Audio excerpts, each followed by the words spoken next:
No início da tua fala, tu fez um diagnóstico de por que a educação está como está, certo? E colocou 3 pontos que seriam as políticas públicas erradas, os interesses privados e as ilusões tecnológicas. Eu gostaria de destacar 2 desses pontos, os 2 primeiros, que são as políticas erradas e os interesses privados, né, influenciando a educação.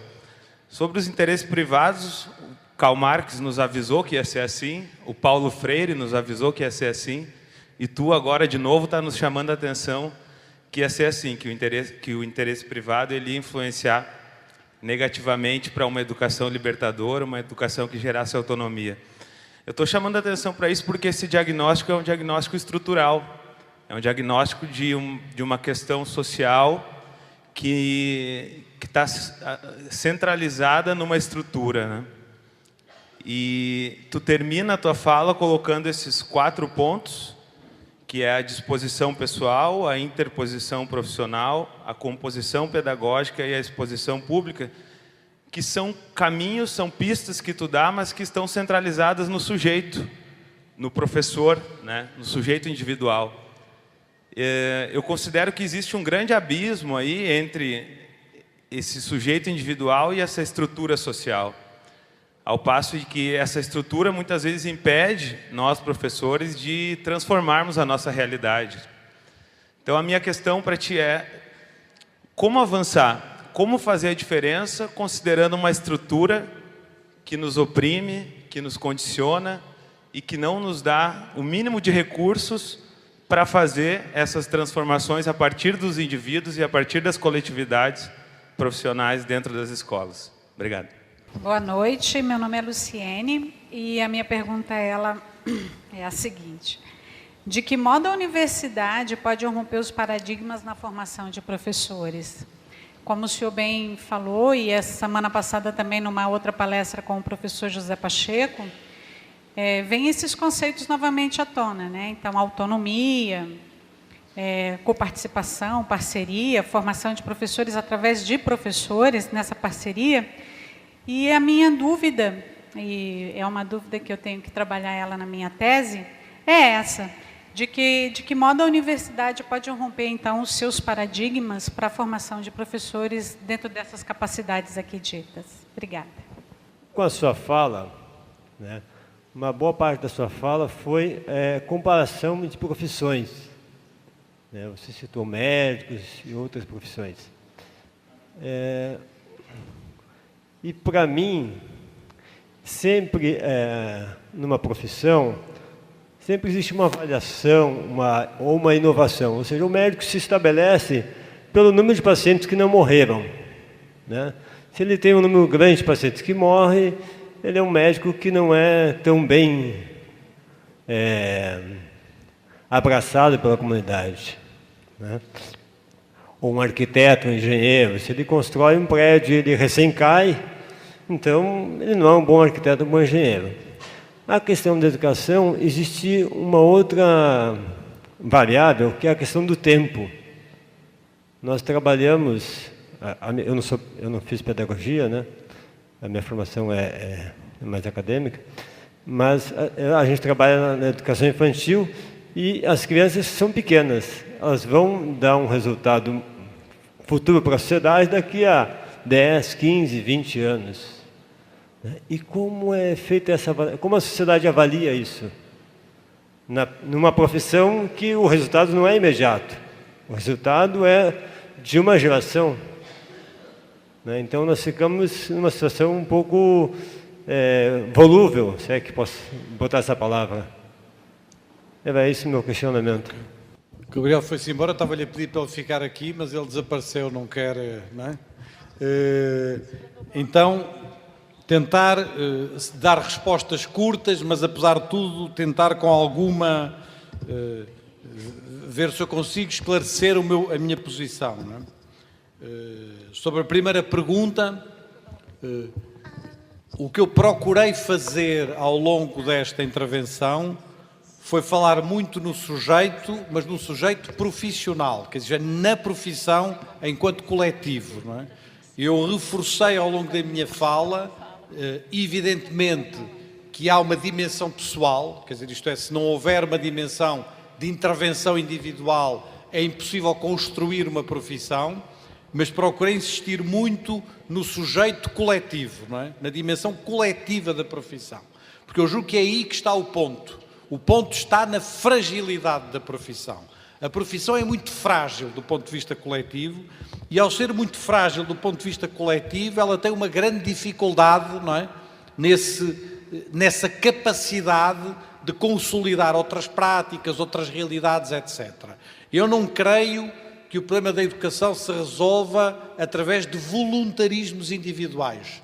Eu julgo que ele tem que se resolver através de um reforço do coletivo profissional e, num certo sentido, foi isso que eu procurei, não é? Ao longo da palestra, quando falava no vazio, está lá a profissão enquanto sujeito coletivo.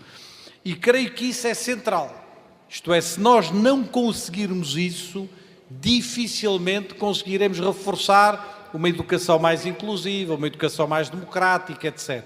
Porque vai ter que ser esse sujeito coletivo que vai ter que atacar as transformações da escola. Não é possível transformar uma escola a título individual. Não é possível, não conseguimos, não é? É uma espécie de uma luta em glória, não é? E, portanto, precisamos de reforçar esse sujeito coletivo.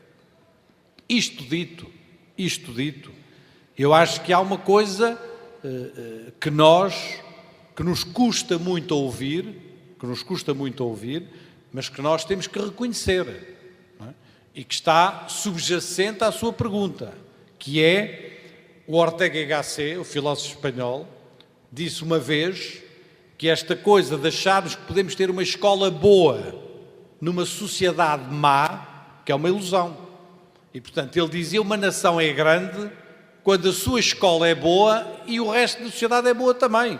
Os seus hospitais, a sua política, a sua economia, etc. E, portanto, a ideia de que a escola vai salvar a sociedade é uma ideia muito inocente e muito ingênua. A escola é parte de um todo social, ela pode contribuir também para isso, mas temos que ter consciência que ela evolui na medida em que evolui uma determinada sociedade. Para mim, a evolução da escola centra-se neste sujeito a que eu chamei a profissão, e eu posso ter um ponto de vista particular sobre isso, mas eu acredito muito nisso. Não porque a profissão não seja corporativa, não porque a profissão não seja também muitas vezes rotineira, eu sei isso tudo, mas se não houver essa força autónoma de uma profissão, nós estamos sempre submetidos a tudo, às políticas erradas, às invasões dos privados, à criação de instrumentos de controle da profissão, às apostilhas, aos livros, aos manuais escolares, aos kits tecnológicos, que nos são servidos porque nós não temos força para dizer não é isso que nós queremos. O que nós queremos é um trabalho nosso, é o nosso próprio conhecimento. Certamente com a colaboração de muita gente, mas a partir do que nós fazemos. Artesanalmente, eu quase diria, algumas experiências dos postas que eu estava a ver têm essa qualidade. A qualidade de uma experiência de alfabetização que eu estava a ver ali fora, tem essa qualidade da produção, da construção, de irmos à procura. Não há outra maneira de educar uma criança, não é com materiais pré-concebidos, fantásticos, umas coisas digitais fantásticas, não chegamos lá. E, ora, é isso que está a invadir a educação, com interesses, obviamente, hiperfabulosos em muitos níveis. Portanto, a minha ideia é uma ideia centrada sobre a profissão e o reforço do sujeito coletivo profissional e não tanto de um voluntarismo individual ou individualista. A minha resposta sobre a segunda pergunta, que é a pergunta que eu venho vindo a trabalhar, eu estou a escrever um texto sobre isso e terei muito gosto em lhe enviar esse texto, ele deve estar escrito daqui a um mês. A minha resposta, como já percebeu, é uma resposta relativamente fácil, não é? Claro que as coisas mais fáceis depois é como quando alguém diz, vou fazer uma pergunta muito fácil. Obviamente que é sempre a mais complicada, não é? Eu acredito hoje, na fase da minha vida, na fase da vida em que eu estou, acredito que o que é mais significativo, eu não sei onde é que está a pessoa que fez a pergunta, Já se foi embora. Não, está ali, peço desculpa. Mas é que dá-me jeito de olhar para... ok.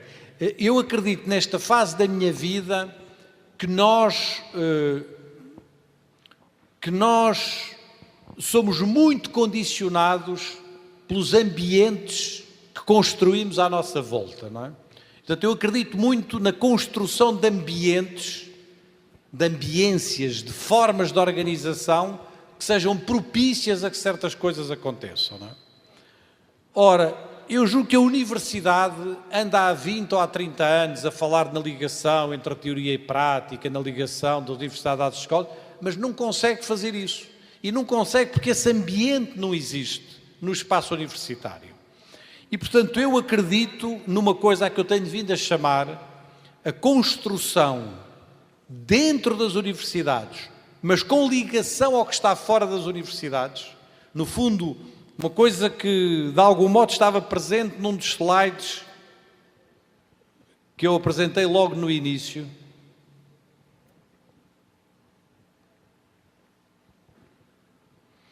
A construção de um ambiente, é uma coisa a que eu chamo a casa comum da formação e da profissão. Isto é, um lugar onde estão as universidades, onde estão as escolas e onde estão representantes dos professores, onde está a profissão, não é?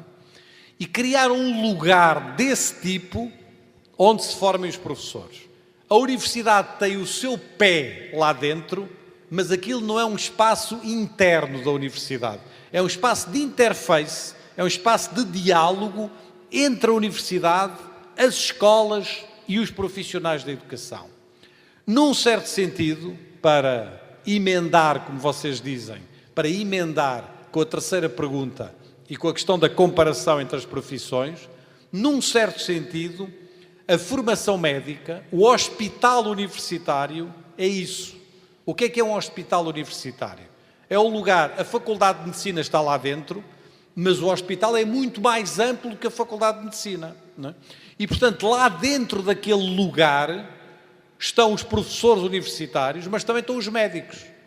E os professores universitários fazem trabalho clínico dentro do hospital. E os médicos do hospital vão dar aulas aos estudantes de medicina, vão ajudar à formação dos futuros médicos. E, portanto, há ali um ambiente onde está a universidade, onde está a clínica e onde estão os profissionais médicos. E este ambiente é um ambiente propício à formação dos profissionais. Eu julgo que nós precisamos de caminhar no mesmo sentido para a formação de pessoas, criar um ambiente institucional onde estejam os universitários, mas onde estejam também os professores das escolas básicas, onde esteja a profissão, onde um professor universitário possa dar aulas numa escola básica, se quiser, durante uns dias por semana ou umas horas por semana, onde um professor da escola básica possa trabalhar na formação dos futuros professores, onde este ambiente seja um ambiente propício a estes princípios que eu aqui desenvolvi. Ora, este ambiente não existe em parte nenhuma. Ele tem que ser criado. Os franceses criaram uma coisa parecida com isto. Uma coisa que eles chamaram ESPE, que quer dizer Escolas Superiores do Professorado e da Educação. São uma espécie de escolas que juntam partes da universidade com partes das escolas e com representantes das profissões, da profissão de professor, e criam ali um ambiente que é um ambiente mais propício a isso. Num certo sentido, metaforicamente, se eu quisesse falar através de uma metáfora, não é? A maneira de renovar a formação de professores dentro das universidades é através desta casa comum, que não é apenas da universidade, mas que é também da profissão. Uma casa comum da formação e da profissão. E, metaforicamente, esta casa comum devia ser uma espécie de um gigantesco PIBID, para utilizar um programa que é vosso, não é? Era como se fosse um PIBID estendido à totalidade, alargado à totalidade de um determinado ambiente institucional. Eu julgo que este é o caminho para a formação de professores E se não for por este caminho, nós vamos continuar a repetir que tem que haver ligação entre teoria e prática, entre prática e teoria, mas as pessoas universitárias estão lá num lugar, as escolas estão lá noutro lugar, os professores da escola básica estão lá neste outro lugar, e não há possibilidade de criar um ambiente onde estas coisas sejam trazidas em conjunto e se possa trabalhar aquilo que eu aqui procurei trabalhar. A comparação entre as profissões é muito importante. O que diz, já não sei onde é que está a pessoa que fez esta pergunta, a terceira está lá atrás. A questão que diz sobre a questão da avaliação no longo prazo, etc., é verdade. É verdade. Mas há também avaliações a curto prazo.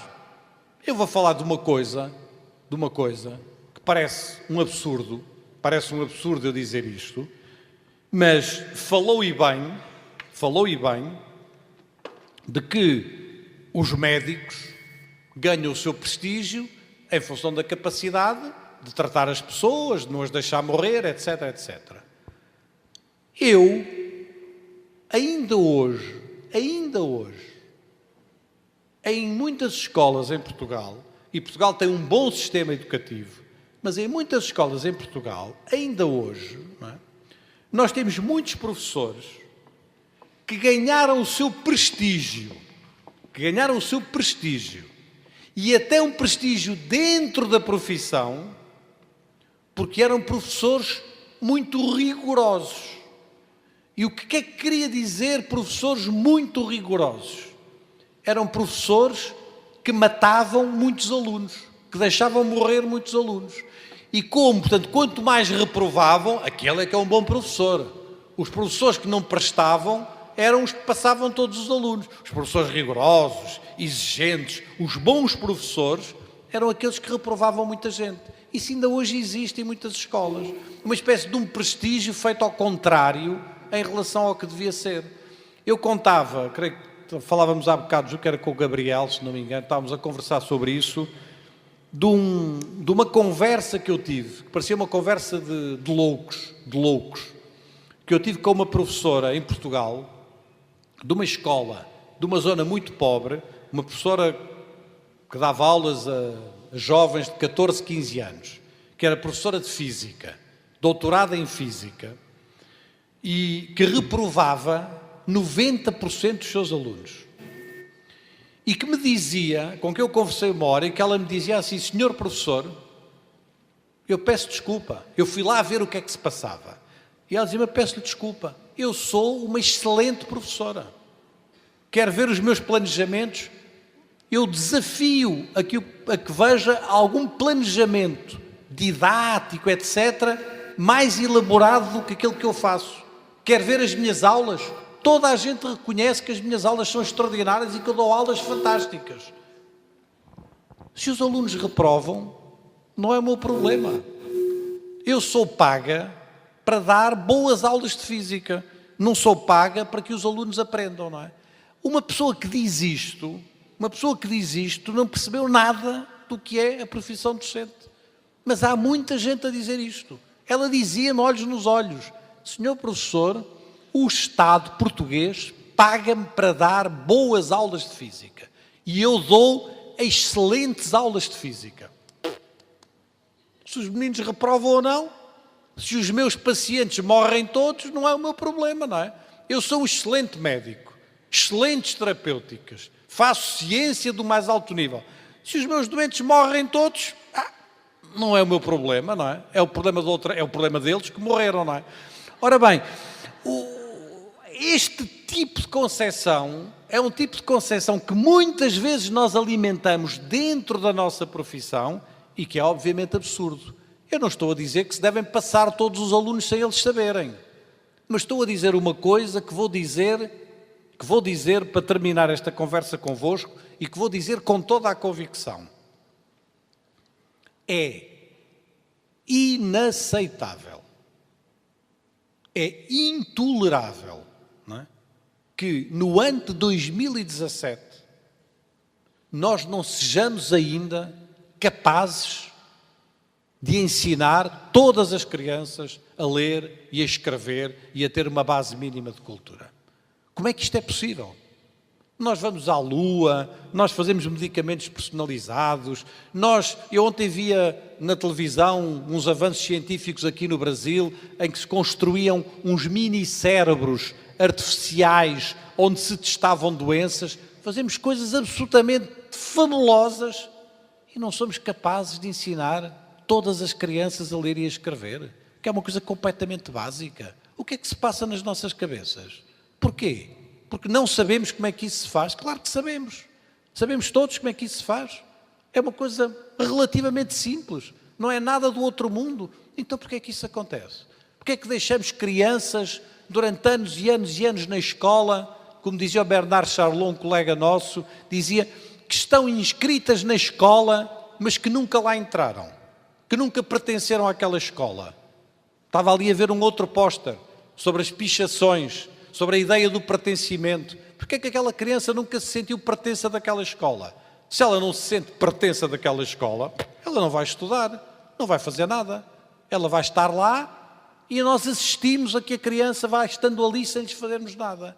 E até, veja bem, termino por aqui, e até, durante muito tempo, se ensinou nos nossos programas de formação de professores, eu fui ensinado assim, na escola normal, se ensinou nos nossos programas de formação de professores que quando tínhamos uma turma de alunos, de 20 ou de 30 alunos, nós devíamos utilizar uma avaliação, na altura dizia-se isso com muitas ciências, que era utilizar uma curva de Gauss, não é? Uma distribuição dos alunos pela curva de Gauss. Não é? E então o que é que isto queria dizer? Queria dizer que 1/3 dos alunos eram bons, 1/3 dos alunos eram maus e 1/3 dos alunos eram médios. E nós, a nossa profissão tende a avaliar os alunos sempre assim. Se vocês repararem, tende a avaliar sempre a turma que temos pela frente. Nós nunca achamos que ela é toda má ou que ela é toda boa. 1/3 é boa, 1/3 é má, 1/3 é assim. Mas porquê? Porquê é que não podem todos aprender? Não somos capazes de uma aprendizagem personalizada? Eu sei como é que isso se faz. Todos sabemos como é que isso se faz. Então porquê é que não se faz? O que é que falta fazer? Como é que toleramos isso? Como é que toleramos no ano 2017, depois de tanto avanço científico, que isso ainda aconteça? Não podemos tolerar isso mais. O Philippe Mérieux, um colega nosso francês, contava esta história.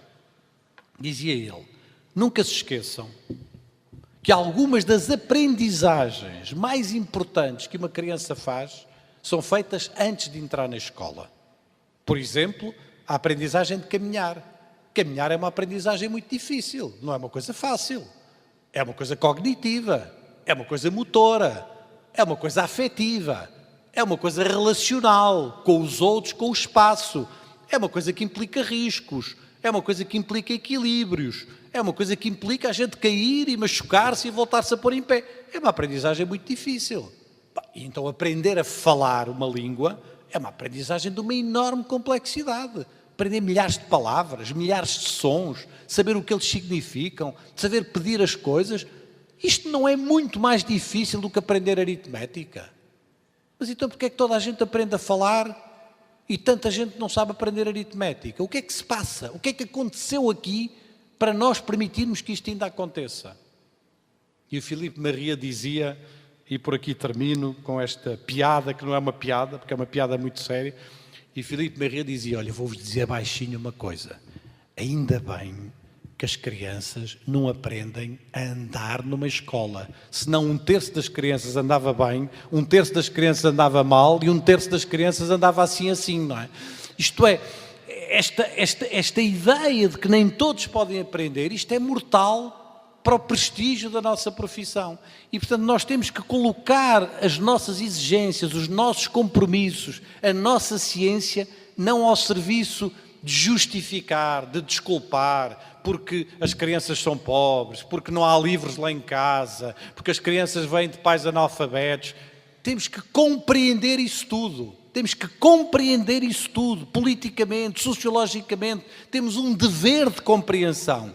Mas compreender não é justificar, nem é desculparmos-nos, nem é desculparmos. Nós temos que agir, temos que fazer, temos que concretizar. É por isso que volto ao Anísio Teixeira. Há momentos em que nós estamos cansados das palavras. Precisamos de fazer. Na verdade, a ação é sempre anterior ao discurso, não é? Nós temos que ter esse compromisso da ação. Foi esse compromisso que vos procurei aqui trazer, numa profissão que vive hoje um tempo de enormes dúvidas, mas um tempo extraordinariamente apaixonante. Acreditem numa coisa que eu vos estou a dizer, e seriamente, não há 200 anos, quando se criou aquela escola que eu ali vos mostrei, que foi criada há 200 anos, não houve nos últimos 200 anos um tempo tão apaixonante para estar nas escolas e na educação como este. É um tempo difícil, é um tempo de muitas dúvidas, é um tempo de muitas dificuldades, mas é um tempo absolutamente apaixonante. Não desperdicem este tempo, a vossa geração é a geração da mudança. Muito obrigado.